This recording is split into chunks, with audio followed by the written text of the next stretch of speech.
भीगे होठ तेरे। और भाई शंभू कैसा है? मैं ठीक। तू बता कैसा है? अल्हम्दुलिल्लाह, अल्लाह का शुक्र। तू ऐसे क्यों बैठा है? यार वो तुझे कॉलेज वाली राबिया याद है?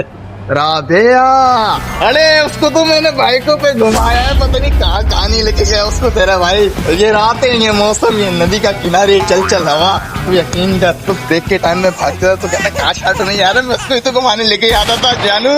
लेकिन यार 2 साल बाद उसकी लाइफ में वो बिल्डर बंदा आ गया, फिर उसको मैं छोड़ दिया। वैसे तू क्यों पूछ रहा? खैरियत? यार मेरी उससे ना शादी होने वाली है।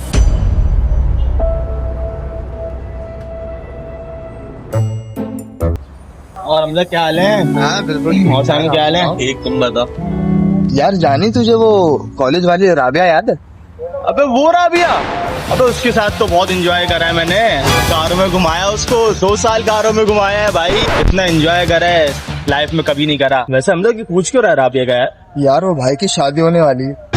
क्या? हाँ।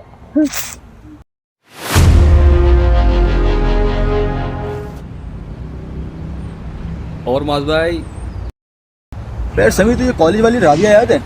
अबे वो तो भाग गई।